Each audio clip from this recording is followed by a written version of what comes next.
बचना मुश्किल है तो बाबा के पास चले जाओ। जो मन में आए बोलते।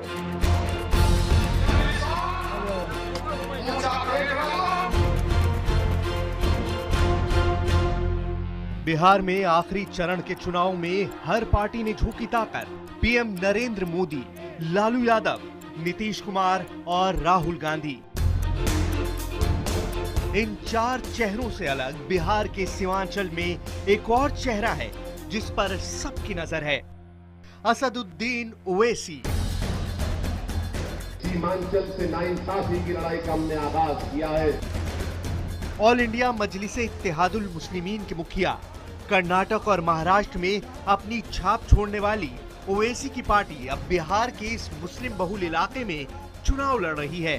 हिंदुस्तान का कॉन्स्टिट्यूशन मुसलमानों से इंसाफ का मुतालबा करता है, दलितों से इंसाफ का मुतालबा करता है और ये लड़ाई जारी रहेगी। लेकिन ओवैसी की पार्टी की पहचान सीटें जीतने से ज्यादा मुसलमानों के वोट बांटने के तौर पर है। ऐसे में क्या सीमांचल में ओवैसी को मुसलमानों का समर्थन मिलेगा? क्या सीमांचल में लालू नीतीश के वोट काटेंगे ओवैसी? इन सवालों के जवाब पर सीमांचल का पूरा गणित टिका हुआ है। मुसलमानों के वोट बटे तो लालू नीतीश के लिए खतरे की घंटी होगी। देखिए ओवैसी का साइड इफेक्ट। नमस्कार, मैं हूं आकाश सोनी। खबरों में खास में आज बात एआईएमआईएम के मुखिया असदुद्दीन ओवैसी की। 5 तारीख को सीमांचल में आखिरी दौर का मतदान होना है और सभी की नजरें इस बात पर टिकी है कि इस इलाके में ओवैसी के चुनाव लड़ने का साइड इफेक्ट क्या होगा। ओवैसी की पार्टी यहां सिर्फ 6 ही सीटों पर लड़ रही है, लेकिन माना जा रहा है कि इसका असर पूरे सीमांचल पर पड़ेगा और आगे जाकर बिहार पर भी। पहले देखिए किशनगंज से हमारे संवाददाता उत्कर्ष चतुर्वेदी की एक खास रिपोर्ट।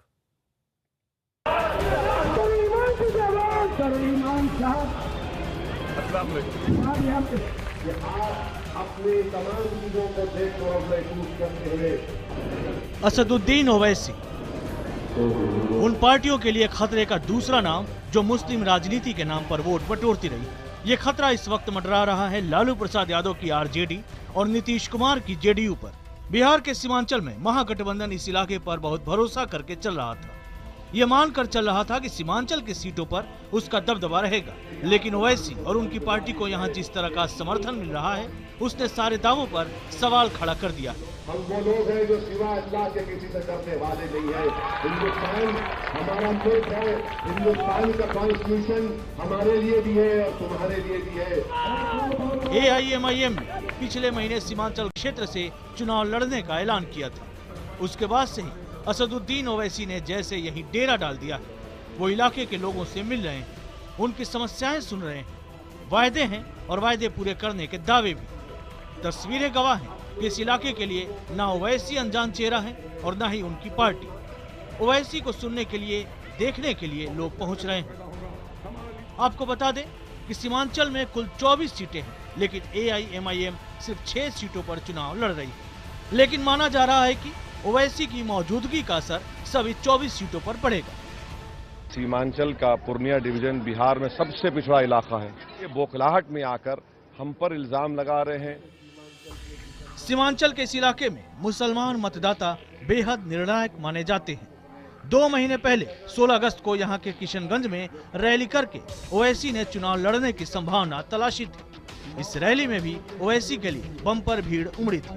इसके बाद ही ओवैसी ने मुस्लिम बहुल 6 सीटों पर लड़ने का फैसला किया।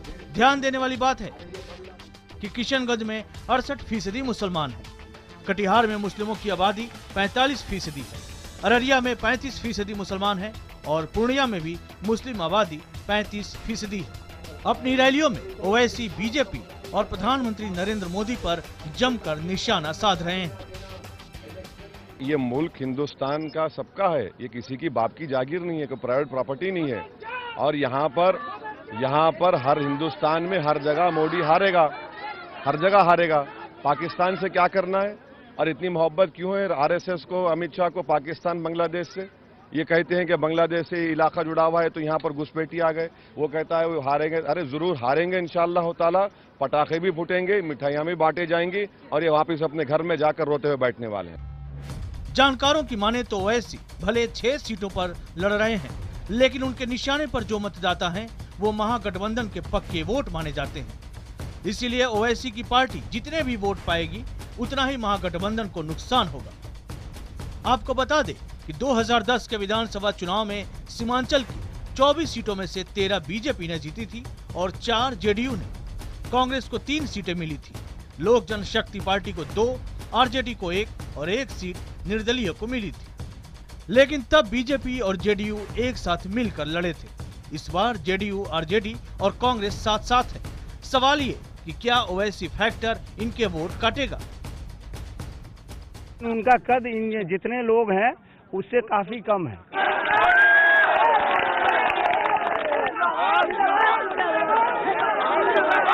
लगता है कि हमारी भाजपा जीतेगी, लेकिन जहां तक एमआईएम की बात है तो वो हम लोगों के लिए कोई फैक्टर नहीं है। ओवैसी साहब जो किशनगंज आए हैं और वो जो सीमांचल के पिछड़ापन की बात को जो रख रहे हैं वो आंकड़ों के साथ रख रहे हैं, तो उनकी उस बात से लोग यहाँ प्रभावित हो रहे हैं और वो चैलेंज भी करते हैं कि अगर मैं जो आंकड़ा दे रहा हूं अगर उसमें कोई गड़बड़ी है तो आप मुझे बताओ। तो लोग थोड़े विवश हुए हैं ओवैसी की बात को भी सुनने के लिए। ओवैसी की बात और प्रचार करने का तरीका बेहद आक्रामक है। से नाइंसाफी की लड़ाई का हमने आगाज किया है। ये आक्रामकता दो तरफा ध्रुवीकरण पैदा करती है, मुस्लिम वोटों को एक तरफ और बाकी बहुसंख्यक वोटों को एक तरफ। इस दोहरे ध्रुवीकरण का नुकसान दोनों ही सूरतों में महागठबंधन को होने की आशंका है।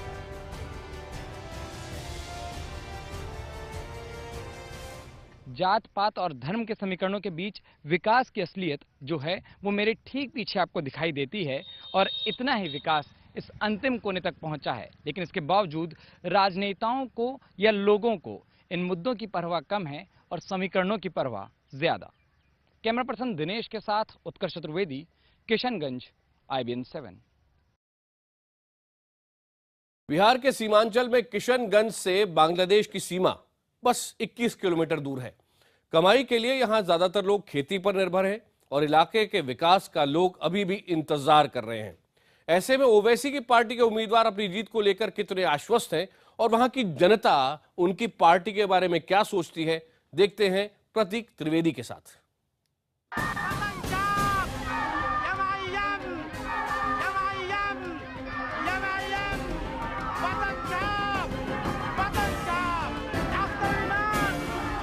किशनगंज से हैं एमआईएम के पतंग। जी हाँ, इनका चुनाव चिन्ह पतंग है। जगह जगह जाते हैं, वोट मांगते हैं, हाथ जोड़ते हैं लोगों से, कहते हैं भाई इस बार नसीरुद्दीन साहब को जरूर। जी आप खुद ही वोट मांगते हैं। ओवैसी को कामयाब बनाइए, ओवैसी साहब को कामयाब। जी हाँ, ये सीमांचल का इलाका है। मैं जानना चाहता हूँ, पिछली बार आप जब वोट चुनाव लड़ रहे थे तो आप आरजेडी में थे, ये बात सही है? जी जी जी। तो आरजेडी में क्यों, क्या हुआ, क्यों आपका मन उखड़ गया? देखिए, आरजेडी में लोगों का मन के मुताबिक, लोगों का चाहत के मुताबिक कैंडिडेट तय नहीं करती है। ऊपर से नेता लोग तय कर लेते हैं। गरीब दुखियारी क्या चाहता है, किसको चाहता है, उसका ध्यान नहीं रखा जाता है।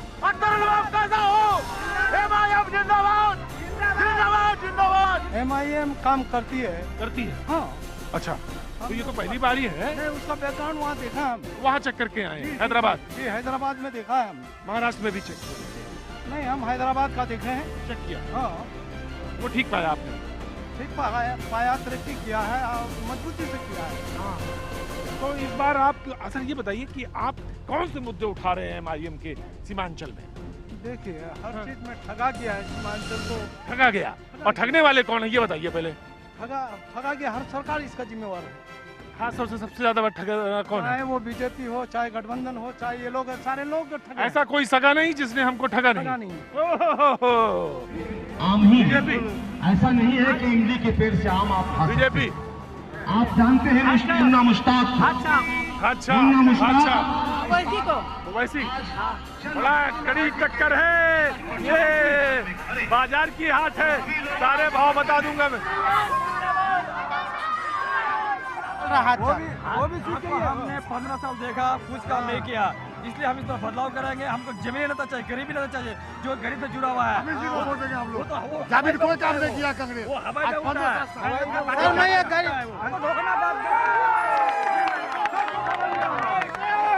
आज से अवैसी साहब को लोग अच्छा समर्थन कर रहे हैं और अच्छा वोट देने के लिए तैयार दिया। सारे लोग वोट भी देंगे। एमआईएम का शोर है जो सीमांचल पर मौजूद है।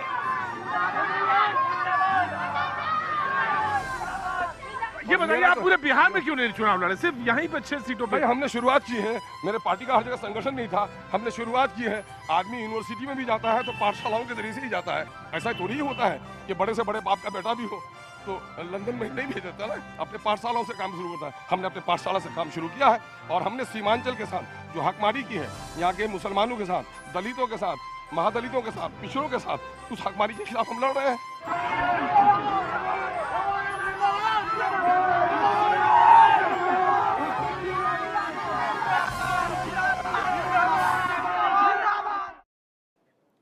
एआईएमआईएम के नेता असदुद्दीन ओवैसी लगातार ताकतवर होते जा रहे हैं। बिहार में वो सीमांचल में माना जा रहा है कि महागठबंधन को खासतौर पर नुकसान पहुंचा सकते हैं। लेकिन आइए ध्यान से देखते हैं अभी तक उन्होंने क्या किया है। महाराष्ट्र से शुरुआत करते हैं।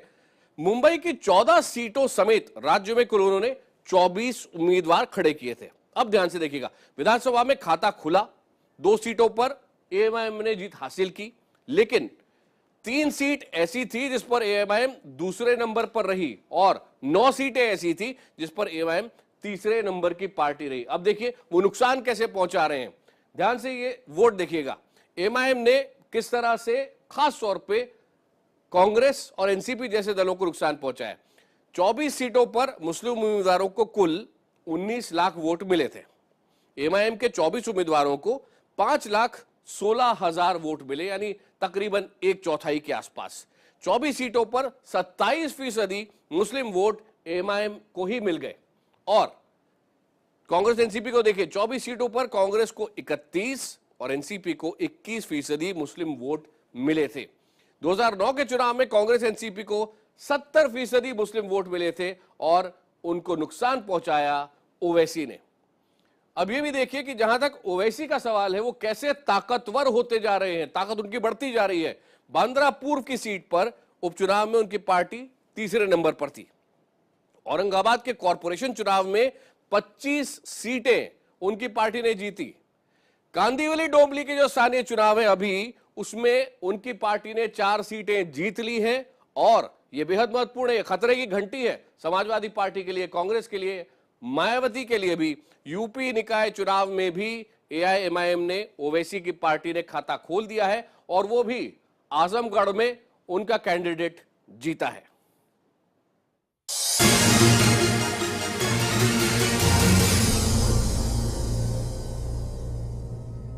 खबरों में खास में एक बार फिर आपका स्वागत है। आज हम बात कर रहे हैं बिहार के सीमांचल में ओवैसी के साइड इफेक्ट की। जब ओवैसी ने बिहार में चुनाव लड़ने का मन बनाया और ऐलान कर दिया तो सबसे ज्यादा खलबली आरजेडी और जेडीयू के खेमों में मची थी। अब वोटिंग होने वाली है, तब भी ये दल ओवैसी से सीधे टकराव से बच रहे हैं। बिहार एक ऐसा राज्य जहां की आबादी में 17% मुसलमान हैं, जहां के मुसलमान राज्य की 50% सीटों पर नतीजों को प्रभावित करने की ताकत रखते हैं। वहां पर एआईएमआईएम के असदुद्दीन ओवैसी की मौजूदगी का साइड इफेक्ट क्या बीजेपी को फायदा पहुंचाएगा? क्या ओवैसी वो खिलाड़ी हैं जिन्हें खुद बीजेपी ने खड़ा किया है? बिहार की जनता संयम से काम लेगी, इन लोगों के मंसूबे पर पानी फेरेगी। इस सफाई के बीच अपनी सभाओं में ओवैसी बीजेपी के साथ ही महागठबंधन पर भी जमकर निशाना साध रहे हैं। ओवैसी का आरोप है कि आरजेडी जेडीयू ने सीमांचल के इस मुस्लिम बहुल इलाके के साथ भेदभाव किया है। वो विशेष डेवलपमेंट काउंसिल बनाने की भी मांग कर रहे हैं। आज सीमांचल की आवाम समझ चुकी है और हम इनको बता रहे हैं, इन दोनों पार्टियों को, कि इलेक्शन के बाद भी लड़ाई जारी रहेगी। सीमांचल से इंसाफ हिंदुस्तान के मफाद में बहुत जरूरी है। ओवैसी के इन तेवरों ने आरजेडी जेडीयू की मुश्किल बढ़ा दी है। दोनों ही दलों को उनके फायदे और नुकसान का एहसास है और इसलिए दोनों ही ओवैसी पर बहुत संभल कर बोलते रहे हैं। मैंने कहा है कि कोई भी कट्टरपंथी हिंदू हो या मुस्लिम कट्टरपंथी हो, उसको सेक्युलर आईना में कोई स्थान हम क्या कर रहे हैं, हम क्या है, वो क्या है, वो क्या है, वो क्या है, कौन क्या है, कौन क्या है, सारे मुस्लिम भाई सारी चीजों को समझते हैं। सबको आजादी है, अधिकार है, कोई भी पार्टी को अधिकार है चुनाव लड़ने का। इसमें कोई पार्टी कोई निर्णय लेती है चुनाव लड़ने का, तो इसमें हम कौन होते हैं कुछ बोलने वाले। इस बयानबाजी के बीच ये 8 नवंबर को पता चलेगा कि बिहार में ओवैसी का साइड इफेक्ट कितना हुआ और कितना नहीं। लेकिन इतना तय है कि देश में मुस्लिमों के लिए एक विकल्प बनने की कोशिश कर रहे ओवैसी और उनकी पार्टी फिलहाल वोट काटने वाली ही साबित हो रही है। उत्कर्ष चतुर्वेदी, किशनगंज, IBN 7। खबरों में खास में मेरे साथ आज इतना ही।